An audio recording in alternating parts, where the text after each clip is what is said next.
नमस्कार दोस्तों, एक बार फिर से आप सभी का हार्दिक अभिनंदन करती हूँ अपने YouTube चैनल पर। दोस्तों, आज हम आपके सामने प्रस्तुत करने जा रहे हैं अनंत चतुर्दशी की व्रत कथा।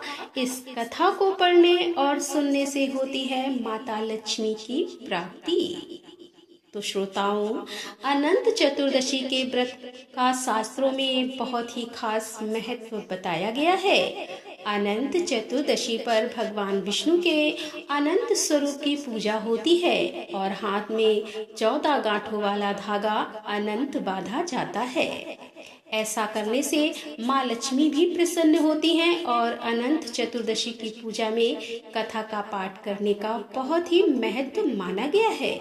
आप भी आइए सुनते हैं कथा। एक बार महाराजा युधिष्ठिर ने राजसूय यज्ञ किया और यज्ञ मंडप का निर्माण बहुत ही सुंदर और अद्भुत रूप से किया गया।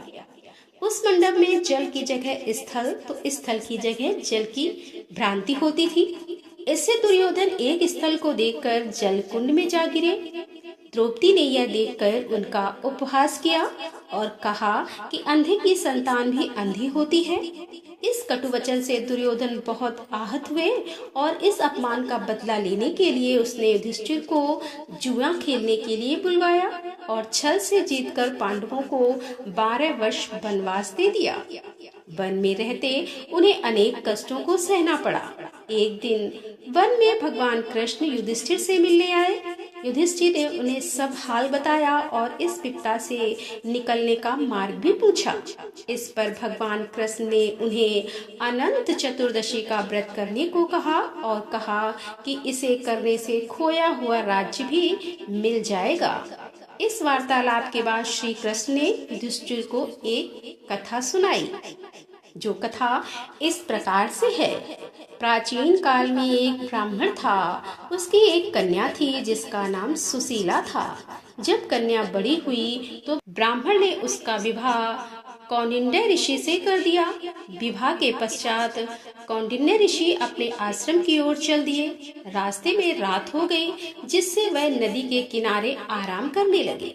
सुशीला के पूछने पर उन्होंने अनंत व्रत का महत्व बता दिया। सुशीला ने वही व्रत का अनुष्ठान कर 14 गांठों वाला डोरा अपने हाथ में बांध लिया। फिर वह पति के पास आ गई। कौंडिन्य ऋषि ने सुशीला के हाथ में बंधे डोरे के बारे में पूछा तो सुशीला ने सारी बात बता दी। कौंडिन्य ऋषि सुशीला की बात से अप्रसन्न हो गए। उसके हाथ में बंधे डोरे को भी आग में डाल दिया। इससे अनंत भगवान का अपमान हुआ, जिसके परिणाम स्वरूप कौंडिन्य ऋषि की सारी संपत्ति नष्ट हो गई। सुशीला ने इसका कारण डोरे को आग में जलाना बताया।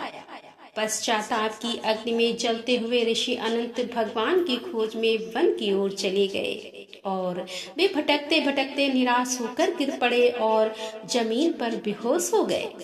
भगवान अनंत ने उन्हें दर्शन देते हुए कहा कि मेरे अपमान के कारण ही तुम्हारी यह दशा हुई है और विपत्तियां आई हैं, लेकिन तुम्हारे पश्चाताप से मैं तुमसे अप्रसन्न हूँ। अपने आश्रम में जाओ और 14 वर्षों तक विधि विधान से मेरा यह व्रत करो।